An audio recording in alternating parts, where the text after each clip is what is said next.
ሰላም ውድ የቴሌቪዥን ተመልካቾቻችን ከእግዚአብሔር ከአባታችን ከጌታም ከኢየሱስ ክርስቶስ ጸጋና ሰላም ለእናንተ ይሁን። ከቴሌቪዥን የሳቱ መረጃዎች ይዘን ቀርበናል። አስጨናቂ ሀብታሙ መረጃውን በመምራት ከናንተ ጋር ቆያለሁ። አብራችሁን ቆዩ።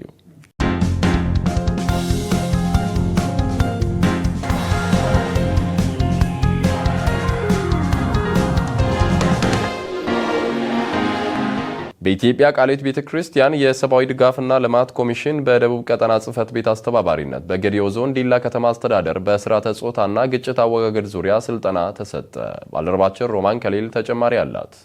በኢትዮጵያ ቃልዮት ቤተክርስቲያን በሰብአዊ ድጋፍና ልማት ኮሚሽን በደቡብ ቀጠና ልማት ጽህፈት ቤት አስተባባሪነት በጌዲዮ ዞን በዲላ ከተማ አስተዳደርና በዲላ ዙሪያ ወረዳ በስርዓተ ጾታ ግጭት አወጋገድ ከህዳር ቀን 15 እስከ 18 2018 ዓ.ም በዲላ ህብረት መጽሐፍ ቅዱስ ተቋም ስልጠና ተሰጥቷል። በዚህ ከሁለት ወረዳ የሴቶች ህጻናት ወጣቶች ተወካዮች፣ የሰላም ጸጥታ ዘርፍ ተወካዮች፣ የግብርና ቢሮ ተወካዮች እንዲሁም ከቀበሌያት አስተዳደር ግብርና የአካል ጉዳተኞች ተወካዮችና የተለያዩ የቤተ እምነት መሪዎች ተሳትፈውበታል። ባለድርሻ አካላት የተሳተፉበት ስልጠና በስርዓተ ጾታና ግጭት አወጋገድም ላይ ያተኮረ ነው። የአስተሳሰብ አንድነት ከመፍጠር የተግባር አፈጻጸም ከማላቅ አኳያ እጅግ ከፍተኛ ፋይዳ በመገንዘብ ስልጠናው በአካል ጉዳተኞች በሴቶችና በህፃናት የሚደረገውን ጥቃት ለመከላከል የሚፈጠሩ ግጭቶችን ለመቀነስና ለመፍታት የሚያስችል የጋራ ግንዛቤ የተፈጠረበት ተምሳሌት መሆኑ በተሳታፊዎች አስተያየት የተንጸባረቀበት እንደነበረ ተገልጿል። መረጃውን ያደረሰን ጥላው መኮንን ከዲላ ቀጠና ነው። በተያያዘ ዜና በኢትዮጵያ ቃልዮት ቤተክርስቲያን በሰብአዊ ድጋፍና ልማት ኮሚሽን 433 ወጣቶች በግል የመንግስት ኮሌጆች ቴክኒክና ሙያ ከተመረቁ በኋላ የስራ ዕድል መፈጠሩ ተነገረ። 433 ወጣቶች በግል በመንግስት ኮሌጆችና ቴክኒክና ሙያ ተምረው ያስመረቅን ሲሆን በአሁኑ ወቅት የግል ስራ በመፍጠር ራሳቸውን ከማስተዳደር አልፎ ቤተሰቦቻቸውን በመደገፍ ላይ ይገኛሉ ሲሉ የኢትዮጵያ ቃልዮት ቤተክርስቲያን የሰብአዊ ድጋፍና ልማት ኮሚሽን ቦሌ ቃልዮት የልጆችና ወጣቶች ፕሮጀክት ክፍል አስተባባሪ ወንድም ታደለ ዞላ ገልጸዋል። ኃላፊው አያይዘው በኢትዮጵያ ቃልዮት ቤተክርስቲያን ከሰብአዊ ድጋፍና ልማት ኮሚሽን ከኮምፓሽን ኢንተርናሽናል ኢትዮጵያ ጋር በአጋርነት ይህ ፕሮጀክት ሚያዝያ 29 ቀን 1989 ዓ.ም በዝቅተኛ የኑሮ ደረጃ ላይ የሚገኙትን 230 ከአዲስ አበባ ከተማ አስተዳደር ቦሌ ክፍለ ከተማ ከወረዳ 1 ሴቶችና ህጻናት ጉዳይ ጽህፈት ቤት ተቀብሎ በ3 የፕሮጀክት ሰራተኞች ሁለንተናዊ አገልግሎት መስጠት መጀመሩን ያነሱ ሲሆን አሁን በፕሮጀክቱ የታቀፉትን 292 ልጆች ተጨምሮ በድምሩ 778 ልጆችና ወጣቶች ሁለንተናዊ አገልግሎት አግኝተዋልም ብለዋል። አያይዘው በስነ ልቦና ልማት ዘርፍ የምክር ስልጠናና ድጋፍ አገልግሎትም ተሰጥቷል። በስነ ምግባር መልካም ተጽዕኖ የሚያሳድሩ ወጣቶችም ተፈጥረዋል። በማህበራዊ ልማት ዘርፍ ከአዲስ አበባ ከተማ አስተዳደር የቦሌ ክፍለ ከተማ ከፋይናንስና ኢኮኖሚ ልማት ቢሮ ጋር በመሆን የአረንጓዴ አሻራ ላይ ተሳትፎ አድርገናል። በልዩ ልዩ የበጎ አገልግሎት ላይ መሳተፍ ችለዋል። በስፖርት ውድድር 10 ዋንጫና 33 ሜዳሊያ ተሸልመዋል። ፕሮጀክቱም መረከቡን አንስተዋል። ስሜ ታደለ ዙላ ይባላል። ቦሌ ቃልዮት በሚገኝ የኢቲ 114 የልጆችና ወጣቶች ልማት ፕሮጀክት ዳይሬክተር ነኝ።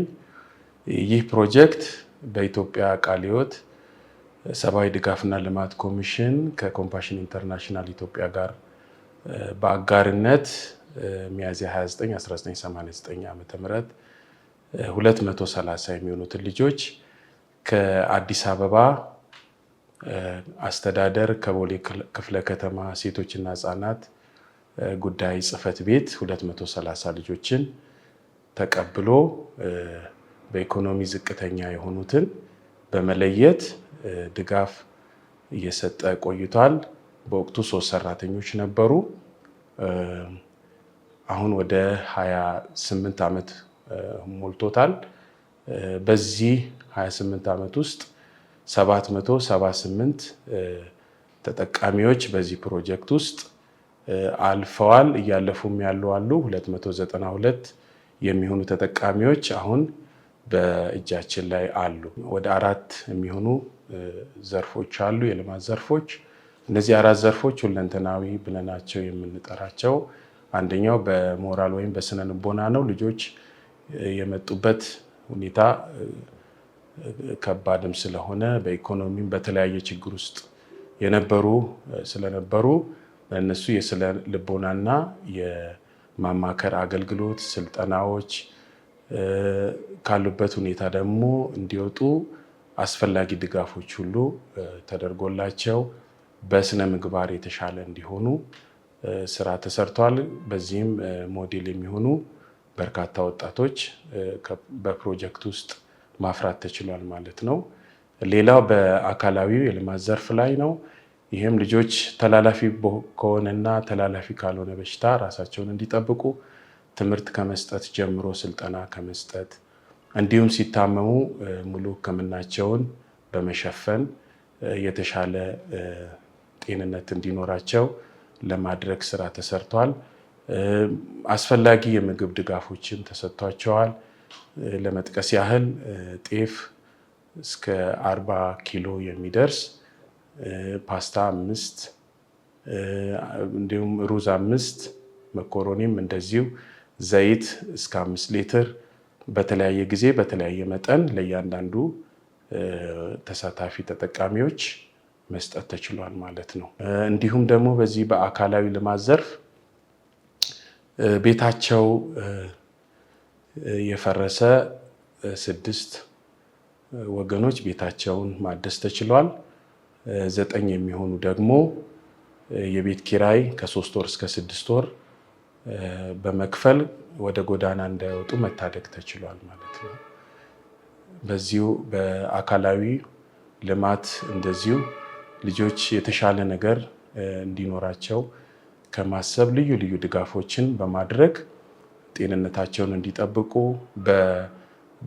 በአካልም የተሻለ እድገት እንዲኖራቸው የራሳቸውን ንጽህና እንዲጠብቁ ልዩ ልዩ ስልጠናዎች በመስጠት ድጋፍ ተደርጓል። የህፃናት መታደግ ወይም ሰርቫይቫል ፕሮግራም አገልግሎት ነው። በ2015 ዓ.ም ሚያዝያ 1 በይፋ ተከፈተ። ነፍሰ ጡር እናቶችን ከአዲስ አበባ ከተማ መስተዳደር ከቦሌ ክፍለ ከተማ ወረዳ ሴቶችና ህፃናት ጽሕፈት ቤት 15 ነፍሰ ጡሮችን ተቀብለን ጀመርን። ይሄ አገልግሎት በጣም ለእናቶች ለህፃናት በጣም ጠቃሚ ነው። ምክንያቱም የህፃናትና የእናቶችን ሞት ከመቀነስ አኳያ ትልቅ ሚና እየተጫወተ ይገኛል። አሁን ባሳለፍነው 3 ዓመት 45 የሚሆኑ ነፍሰ ጡሮች በዚህ አገልግሎት ውስጥ ገብተው እየወለዱ እዚሁ እየቀሩ ልጆቻቸው እያደጉ እየመጡ ነው ያሉት። ከዚህም ጋር ተያይዞ ላለፉት 2 ዓመታት የዴኬር ወይም ደግሞ የህፃናት ማቆያ አገልግሎት ተጀምሯል። ወላጆች በልዩ ልዩ ስራ የሚንቀሳቀሱ ስለሆኑ ለነሱ ምቹ ሁኔታ ለመፍጠር በማሰብ ይህን አገልግሎት ከቤተ ክርስቲያን ጋር በመቀናጀት አገልግሎቱን እየሰጠን እንገኛለን። ሌላው በማህበራዊ ልማት ዘርፍ ደግሞ ልጆች ልዩ ልዩ ቦታ ትምህርታዊ የሆኑ ቦታ ጉብኝት በማድረግ አገራቸውን እንዲወዱ ባህላቸውን እንዲወዱ እርስ በርስ ያላቸው ግንኙነትም የተሻለና ጠንካራ እንዲሆን በርካታ ስራዎች ተሰርተዋል። በስፖርታዊ ውድድሮች 10 የሚሆኑ ተወዳድረው 10 የሚሆን የዋንጫ ሽልማት እንዲሁም ደግሞ 33 ሜዳሊያዎች ተሸልመው ለፕሮጀክቱ አበርክተዋል። ይህም በዚህ ዘርፍ ጥሩ ስራ የተሰራበት ጊዜ አሳልፈናል ማለት ነው። ሌላው በትምህርታዊ በአእምሯዊ ልማት ዘርፍ ላይ የተሰሩ ስራዎች ናቸው። በዚህ ዘርፍ ከ488 ከሚሆኑ ከዚህ ቀደም ከወጡ ተማሪዎች መካከል በልዩ ልዩ ሙያ የተመረቁ ልጆችን ማፍራት ችለናል። 53 የሚሆኑ በመንግስት ዩኒቨርሲቲዎች ቀጥታ ከዛ ተመርቀው በልዩ ልዩ ሙያ መንግስታዊ በሆነና መንግስታዊ ባልሆኑ ድርጅቶች ላይ በስራ ላይ ተሰማርተው ይገኛሉ። የተቀሩ 433 የሚሆኑ ልጆች ደግሞ በግል ኮሌጆች እና በቴክኒክና ሙያ በልዩ ልዩ የሙያ ዘርፍ ሰልጥነው ተመርቀው መንግስታዊ በሆነና መንግስታዊ ባልሆኑ ተቋማት ውስጥ በማገልገል ላይ ይገኛሉ። እንዲሁም በግላቸው የራሳቸውን ስራ ፈጥረው ለሌሎችም የስራ እድል በማመቻቸት እያገለገሉ ይገኛሉ ማለት ነው። ፕሮጀክቱ ያቀፋቸው ልጆችና ወጣቶች ከሁሉም ብሔር ከሁሉም ሃይማኖት የተቀበላቸው ናቸው። ብሔርና ሃይማኖት የሚለይ አይደለም። ሁለንተናዊ አገልግሎት የሚሰጥ ተቋም ነው። ለሚቀጥለው ዓመት ያቀድነው አሁን ለያዝነው ለ2018 በጀት ዓመት አጠቃላይ 9.5 ሚሊዮን ብር አቅደናል። ከዛም ውስጥ ለትምህርትና ትምህርት ነክ ለሆኑ የልማት ዘርፎች 2.5 ሚሊዮን ብር የሚጠጋ አቅደናል።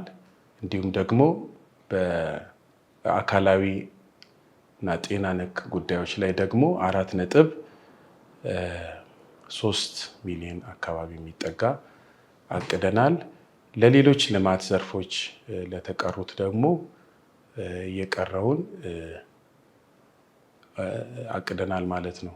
ስለዚህ ይህንን ልማት በመደገፍ አብሮን የሰሩ የኢትዮጵያ ቃለ ሕይወት ሰብአዊ ድጋፍና ልማት ኮሚሽን፣ ኮምፓሽን ኢንተርናሽናል፣ ኢትዮጵያ በአጋርነት እንዲሁም የቦሌ ቃለ ሕይወት ቤተክርስቲያን መሪዎች፣ የሙሉ ጊዜ አገልጋዮች፣ በጎ ፈቃድ አገልጋዮች፣ የኢቲ 114 ፕሮጀክት ሰራተኞች፣ አጠቃላይ የቦሌ ቃለ ሕይወት ቤተክርስቲያን ማህበረሰብን እንዲሁም ደግሞ የመንግስት አካላትን ማመስገን እወዳለሁ።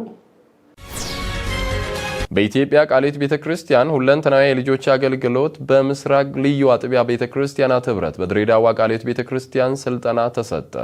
በኢትዮጵያ ቃለ ሕይወት ቤተክርስቲያን ሁለንተናዊ የልጆች አገልግሎት በምስራቅ ልዩ አጥቢያ ቤተክርስቲያናት ህብረት እና የወንጌል አማኞች ህብረት የሚገኙ መሪዎች፣ አገልጋዮችና ወላጆች ከህዳር ቀን 11 እስከ ህዳር ቀን 14 2018 ዓ.ም በመጋቢ አብይ አይሉና በመጋቢ ማርቆስ አበበ በድሬዳዋ ቃለ ሕይወት ቤተክርስቲያን ስልጠናው ተሰጥቷል። የስልጠናው ይዘቶችም በልጆች አያያዝና አስተዳደግ ዙሪያ፣ የወላጆች ድርሻ በልጆች አገልግሎት እንዲሁም የስራ ፈጠራና ድህነትን ለማስወገድ የተሰጡ ስልጠናዎች ናቸው።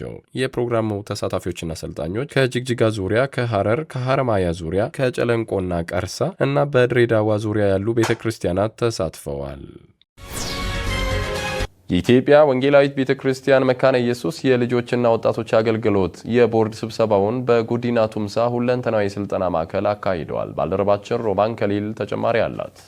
በስብሰባውም የቦርድ ሰብሳቢ የሆኑት ቄስ ታጠቅ ክፍሌ የቦርዱን አባላት እንኳን ደህና መጣችሁ ብለው ከተቀበሉ በኋላ የእግዚአብሔርን ቃል አካፍለዋል። በመቀጠልም የቤተ ክርስቲያኒቱ የልጆችና ወጣቶች አገልግሎት መምሪያ ዳይሬክተር ቄስ ወንድማገኝ ኦዴሳ ባለፈው ዓመት በልጆችና ወጣቶች አገልግሎት የተሰሩ ስራዎችና የቦርዱን ትኩረት የሚሹ ጉዳዮችን አቅርበዋል። ቦርዱ የቀረበውን የስራ ክንውን ሪፖርት ካዳመጠ በኋላ አመስግኖ የቦርዱን ትኩረት የሚሹና ለአንደኛው ካውንስል በሚቀርቡ ጉዳዮች ላይ መክሮ አቅጣጫ በማስቀመጥ ስብሰባውን አጠናቋል። መረጃው የኢትዮጵያ ወንጌላዊት ቤተ ክርስቲያን የልጆችና ወጣቶች አገልግሎት መምሪያ ነው። ውድ ተመልካቾቻችን መረጃዎቻችን አሁንም እንደቀጠሉ ናቸው። አሁን ደግሞ ከውጭ ምንጮች ወዳገኘናቸው መረጃዎች እናልፋለን። በአርጀንቲናዋ ቦነስ አይረስ ከተማ በተካሄደው የ2025ቱ የወንጌል ፌስቲቫል በሺዎች የሚቆጠሩ ታዳሚያን መሰባሰባቸው ተነገረ። በዲያጎናል ኖሪቴ በተካሄደውና በቦነስ አይረስ እምብርት በሚገኘው ፕላዛ ዴ ማዮ በተጠናቀቀው ዝግጅት ከ2000 በላይ በጎ ፈቃደኞች፣ ዘማሪዎች፣ ባንዶች፣ አርቲስቶችና ከትምህርት ቤት የመጡ ቡድኖች ተሳትፈዋል። ዕለቱም በሺዎች የሚቆጠሩ ነዋሪዎችን፣ ቤተሰቦችንና የክርስቲያን ማህበረሰቦችን ሰፊ የወንጌል ሥራና ህዝባዊ አንድነትን አሳይቷል። በአቬኔዳ ዲያጎናል ኖሪቴ ከሐውልት እስከ ፕላዛ ዴ ማዮ ድረስ የተዘረጋው በዓሉ ከ2000 በላይ የሚሆኑ የአጥቢያ ቤተ ክርስቲያናትና በጎ ፈቃደኞች ተሳታፊ ሆነዋል። አዘጋጆቹ እንዳሉት ዓመታዊው ስብሰባ ክርስቲያናዊ አምልኮን ከአርጀንቲና የከተማና የባህል ህይወት ጋር በማገናኘት ቤተ ክርስቲያንን ወደ አደባባይ ለማምጣት ዓላማ ያደረገ መሆኑንም ገልጸዋል። ፌስቲቫሉን ለመታደም ከማለዳ ጀምሮ ቤተሰቦች፣ ወጣቶችና ጉባኤዎች 1.2 ኪሎ ሜትር በሚሸፍነው ኮሪደር ላይ በመገኘት ተሰልፈው ነበር። በፕላዛ ዴማዮ ውስጥ በተዘጋጀው መድረክ የወንጌል መዘምራን ባንዶች በማስተናገድ አገልግሎቱ ተካሂዷል። ዘገባው የክርስቲያን ዴይሊ ነው። በጃፓን ቶኪዮ ሊመገቡ ገብተው ያላዘዙትን ምግብ የሚቀርብበት አንድ ሬስቶራንት ብዙዎችን እያስገረመ ይገኛል። ባልደረባችን ሮማን ከሊል ተጨማሪ አላት። በጃፓን ቶኪዮ በሚገኝ ሬስቶራንት ሊመገቡ ገብተው ቸኩለው አሳ ወይም በአካባቢው የተለመደውን ሱሺ ቢያዙ ያላዘዙት ጥብስ ወይም ሌላ ምግብ ሊመጣሉት አሊያም ያዘዙት አስተናጋጅ እሱንም ዘግይቶ ውሃ ብቻ ይዞ ሊመጣሉት ይችላል። አያርገውና በውሃ ጥም ተቃጥለው እባክህ ውሃ አምጣልኝ ብለው ቢያዙ ለደቂቃዎች ውሃው ሊዘገይና ጨርሶም ሊረሳ እንደጠማዎት ሊቆይ ይችላል።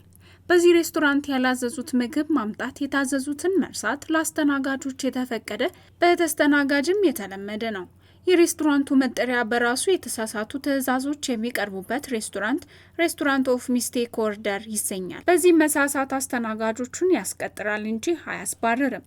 አስተናጋጆቹም ከንዴት ይልቅ እጅግ ደስተኛ ሆነው ያላዘዙትን ተጠቅመው በደስታ ይወጡበታል እንጂ ሲያማርሩ በጭራሽ አይሰማም። የተሞክሮ ሲንጋፖርንም ጨምሮ በሌሎች ሀገራት ተወስዶ ተመሳሳይ ስህተት የሚፈቅዱ ሬስቶራንቶች እንዲከፈቱ ምክንያት የሆነ ነው። ይህ እንዴት ይሆናል? በእንደዚህ አይነት ሬስቶራንት ምን አይነት ሰው ይጠቀማል ቢሉ ታዲያ የሌሎች ስህተትን ለመቀበል ክፍት የሆነ አእምሮ ያላቸው ብቻ ነው መልሱ። ሬስቶራንቱ የተከፈተው በመርሳት በሽታ ላይ የተሻለ ግንዛቤ እንዲኖር ታልሞ ነውና ለመስተንግዶ የሚቀርቡትን የመርሳት በሽታ የጠናባቸው ሰዎች ብቻ ናቸው። ለወትሮም በዚህ አይነት የመርሳት በሽታ የተጠቁ ሰዎች በማህበረሰቡ መገለል ይደርስባቸዋል። ይህ ተስፋ እንዲቆርጡ ያደርጋቸዋል የሚል የሬስቶራንቱ መስራችና በመደበኛ ሙያ የቴሌቪዥን ዳይሬክተር ሺሮ ኦጎኒ ነው። በእርጅናም ሆነ እርጅናን ተከትሎ በሚመጣው የመርሳት ችግር ላይ ለመርሳት አልሞ ነው ይህ ፕሮጀክት ወደ ቢዝነስ ቀይሮ የተመሰረተው። የአስተሳሰብ ለመቀየር ለተጠቃሚዎቹ እንከን እንዳይኖር አምነው በተስፋ እንዲኖሩ፣ ሌላው ሰውን ይህን እንደ ችግር ከመቁጠር ይልቅ ሰዎችን ቀርቦ ለመረዳትና ለመውደድ የሚያስችለው እድል መፍጠር በተግባር ያሳየ ፕሮጀክት ነው ብለውታል። በዓለማችን በእድሜ የገፉ ሰዎች ብዛት ቀዳሚ እንደሆነች የሚነገርላት ጃፓን ከእድሜ ጋር ተያይዞ ከሚመጡ በሽታዎች አንዱ በሆነው የመርሳት በሽታ የተጠቁ ብዙ ዜጎች ያሉባት ሀገር ነች። በዓለም ላይ 35 ሚሊዮን የሚሆነው ሰው ደረጃው ቢለያይም በመርሳት ችግር ተጠቂ እንደሆነና በ2050 ይህ ቁጥር ወደ 115 ሚሊዮን እንደሚያሻቅብም ይጠበቃል። የሬስቶራንቱ ባለቤት እንደሚለው ማህበረሰቡ ስለ መርሳት በሽታ ያለው ግንዛቤ ማሳደግና የችግሩ ተጠቂዎችን መርዳት፣ በፍቅር አብሮ መኖር የሚያስችለውን በዚህ አይነት መንገድ መቀራረብ ሲቻል ነው ብለዋል።